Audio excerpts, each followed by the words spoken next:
Hello, good morning, welcome to my channel. This is Andrea Video TV Tech. Meron akong gagawin isang digital weighing skill. At ang problem nito ay walang power. Yun natin yung switch. Walang power siya. Shoutout kay Manoy Arenaldo araw-araw.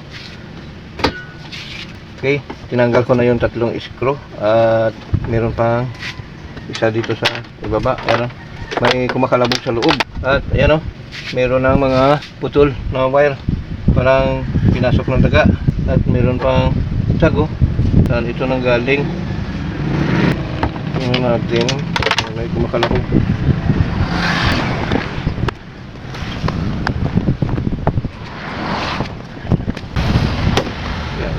Ay naku, nagkit ng ano, daga yata. Sus, Ginoo, maraming sinagat ang daga.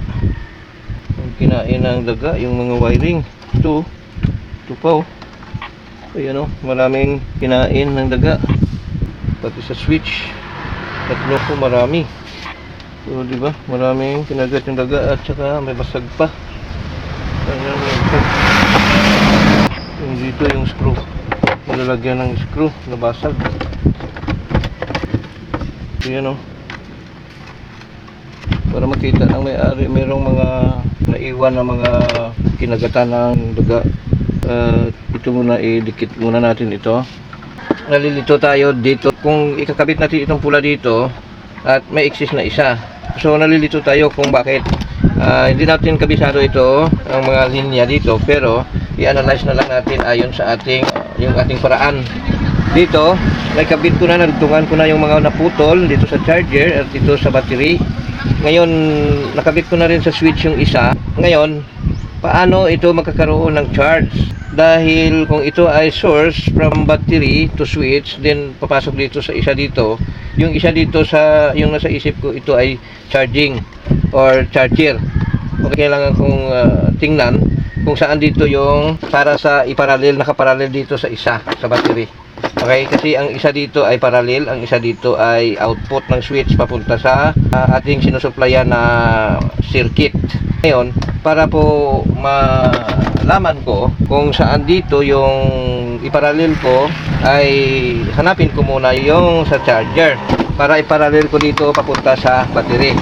Ngayon, paano natin malalaman ito? I-plug in natin yung charger at babasahin natin sa dalawang wire dito kung saan po yung may output dito na siyang mag-charge ng battery.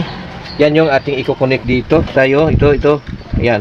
Malayo lang, pero yung sinasabi battery ito sa loob ng box. Ito yung negative, isang itim lang naman. So yung pula na papunta yun sa switch, sigurado ako papunta yun sa switch. Para po supplyan itong ating circuit para gumana itong ating display. Ngayon, yung wire, pag sa nakita natin dito ay sobra isa. So ibig sabihin, yung isa dito ay charger at yung isa ay input voltage ng ating circuit. Yan yung hahanapin natin. Okay, i-plug in ko ngayon ito, yung ating weighing scale, para po matingnan ko dito kung saan yung charger. Nadugtong ko na yung sa EC, papasok dito sa charger. At ang charger ay walang putol po, hindi nakagat ng nakain ng daga. Pero dito dapat meron dito.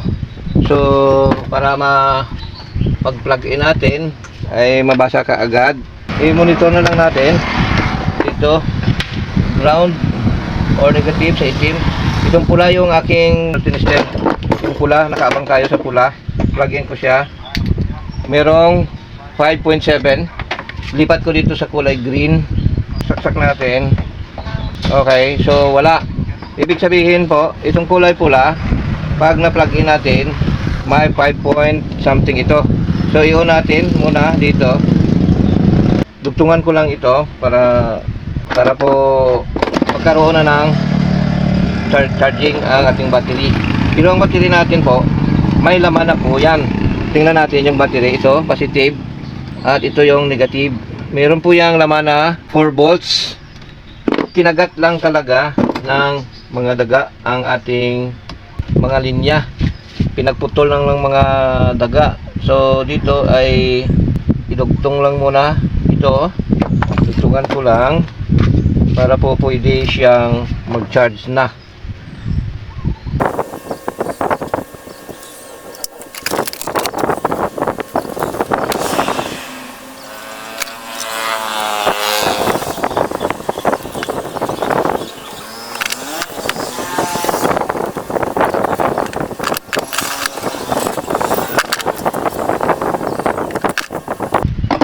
Ikabit ko lang ito dito sa kulay pula na connection ng battery. Ito po, battery po ito.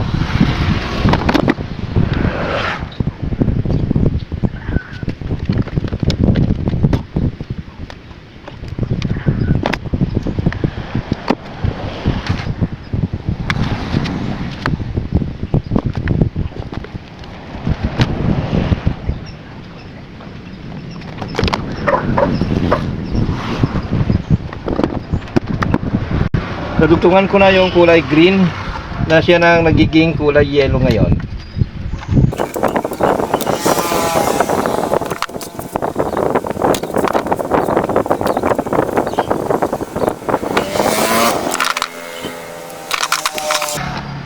Pinuputulan natin yung mga wiring na sobrang haba kasi po, yung wiring po pag mahaba at maliit, meron din yung mga resistance na. So, babawas po yung current na dadaloy sa ating linya kung maliit ang wire at saka mahaba.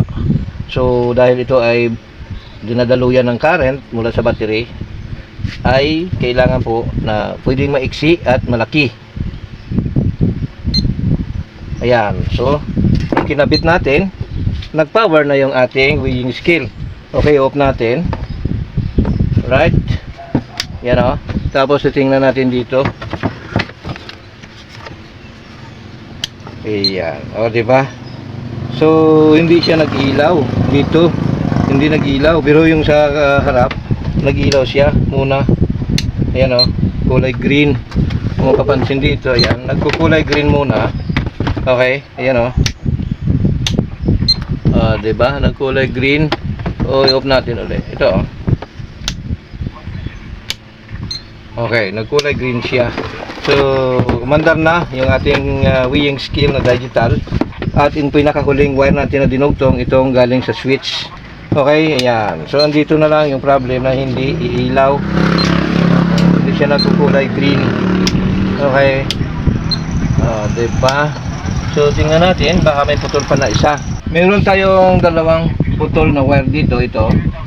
Tatlo yan, pero yung tatlo ay, yung pangatlo ay wala po yung connection. Dahil doon sa kabila wala din. So ang ito na lang yung tanggal na dalawa, ito na lang yung ibalik natin kasi wala pong kulay green na nag-iilaw. So ikabit ko lang muna ito. Nadugtong ko na yung isa at ito doon sa dulo ay wala itong connection din. Kaya inangat na natin, kinuha na natin. At syempre pwede na rin natin itong putulin dito kasi wala namang connection doon sa dulo at saka dito. Ngayon yung isa na naputol din, wala ding connection. Kasi dalawa yung naputol, yung isa walang connection, bali tatlo ang nakahang. Tapos yung isa walang connection sa dulo, kaya pinutol na natin para hindi tayo malito. Ngayon itong isa, tiningnan natin, nakahinang siya pero walang connection, parang locking lang po para hindi pangitingnan, nakadikit lang pero wala namang connection, parang line lang siya. Okay, so yung isa masunod doon sa gilid ay nakakonect dito. Ngayon, para po pala sa kanyang backlight. Ayan o, backlight. Common ng backlight. Tatlong backlight po siya. Ito, isa, dalawa, tatlo. So, kaya pala walang ilaw na green kasi yung naputol or natanggal sa hinang ay yung para sa backlight. Ngayon, dahil nahinang na natin yung para sa backlight, ipaandarin na natin. Tingnan nyo. Okay, so ayan na. So umandar na at may ilaw na yung sa likod para yon makita ng customer na bumibili ng kanyang kinikilong bibilhin.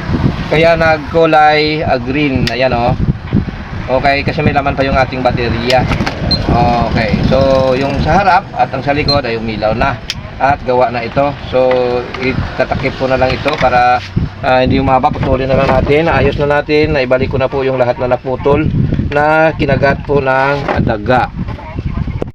Okay, so itong natanggal kanina or nakita natin pagbukas na may biyak na natanggal, dinikita natin ng super glue and then nilagyan natin ng stick glue or hot glue para patibayin pa natin kasi ito ay tornilyuhan po. So dito sa kabila ay ganun din kasi dalawang poste ng tornilyuhan yung naputol.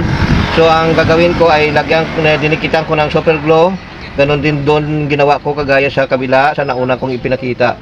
At saka pagkatapos nating madikitan tumigas na ay babauna natin, lagyan natin ng pakapalan. Kumbaga pakapalan ko siya at ginamitan natin ng hot glue, also stick glue.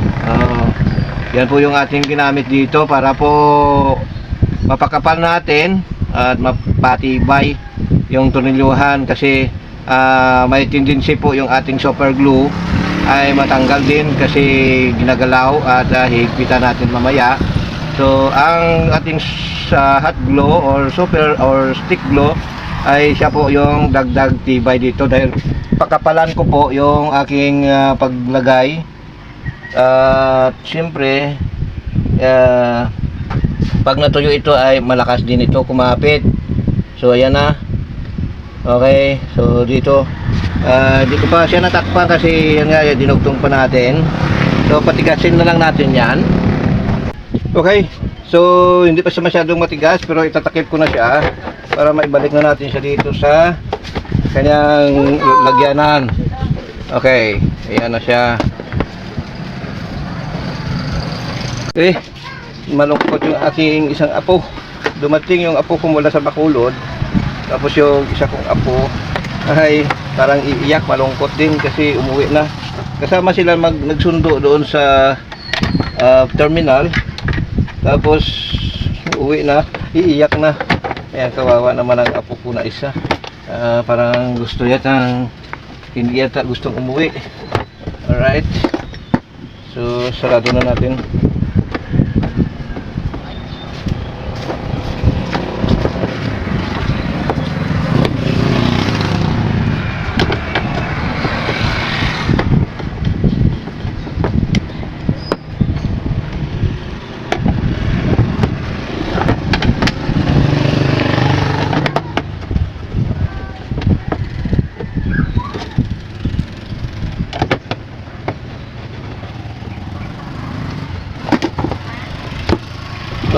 Right. So, check natin.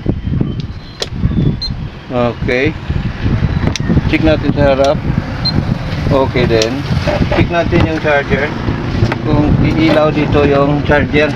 Okay. Yan o. May ilaw yung kulay pula. Ibig sabihin ay nagsa-charge. Charging na, buo na. Ito. Yan o. So, gawa na yung ating weighing scale. So, pwedeng naka-charge na ginagamit. Ayan. Okay, so buo. At gawa na yung ating weighing scale. Yay! Thanks. Tapos na. Okay. Diba?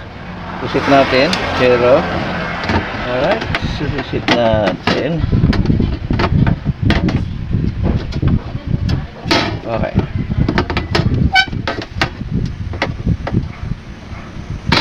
Alright, so natin. Okay, 0. Oh, very good.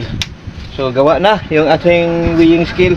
Ang problem lang ay pinangputol ng mga daga yung mga linya. Napakaraming putol, limang putol na wire. So nadugtong na natin at ayan, ayos na. So sa hindi pa nakapag-follow and subscribe sa atin, please follow and subscribe for more videos at repair and tutorial. Okay, maraming salamat po sa lahat ng nagbibigay ng suporta sa aking lahat. Pwede kayong mag-comment kung ano yung inyong comment. Baka may tanong kayo, pwede natin sagutin yan. Maraming salamat po sa inyo. Hanggang sa muling video po. Bye bye. God bless po.